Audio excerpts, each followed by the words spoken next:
Ananta has no gacha, no banner, no pity, and I think that's either the smartest move in the industry or the beginning of something way worse. Now for my first hot take, Ananta is not a gacha game and everybody calling it one is wrong. No banners, no character pulling, you recruit the crew through your story. That is it. Cosmetics are the only thing you spend on. That is not a gacha, that's a live service game with a shop. Calling it gacha at this point is just a cope mechanism from people who already decided to hate NetEase.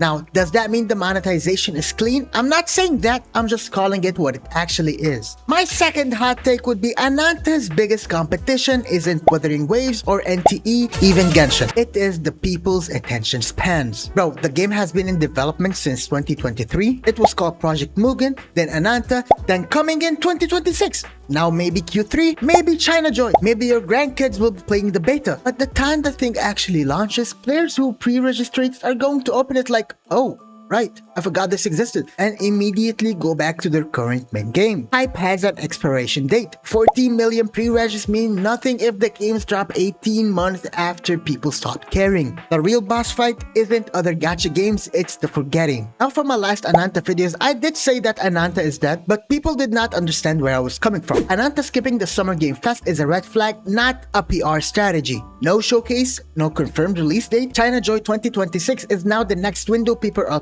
reporting for the news. The Q3 2026 window is looking increasingly like a placeholder for investors rather than the real launch target. When do I think it will drop? Honestly, with the GTA 6 release, the earliest I would think Ananta will be dropping is early 2027. I'd rather they take their time and ship something clean rather than rush it out and become the next Cyberpunk 2077. We all know how that went. Hot take number 4, and this one is going to get me a lot of hate. If Ananta launches clean, it makes every other gacha dev look like a predator. And they should. Because if NetEase, out of all the gacha companies who make some of the most aggressive monetization decisions in the industry, can ship a free-to-play game with no character gacha and no pay to win, then there is literally no excuse for anybody else. The bar is currently underground. Ananta is trying to put it somewhere reasonable. Whether they succeed is the whole question. And now for the most controversial thing, in my opinion, the no gacha is actually more dangerous for your wallet than having the gacha. Just hear me out. With the gacha, you hit the pity. You get the character,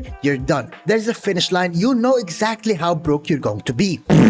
But the cosmetics only, there is no finish line. There is no pity for drip. There is no guaranteed point where you look at all your outfit collections and go, okay, I'm satisfied. NetEase just looked at the gacha addiction and said, what if we remove the only thing that actually gives players closure? Diabolical, isn't it? But I really respect it and my wallet does not. So those were my 5 hot takes before the game even launches. Tell me which of these you agree with and which one made you mad. And please feel free to drop your own take in the comments. But if you agree with me, don't forget to smash that like button and subscribe so you don't miss my next 3 hot takes.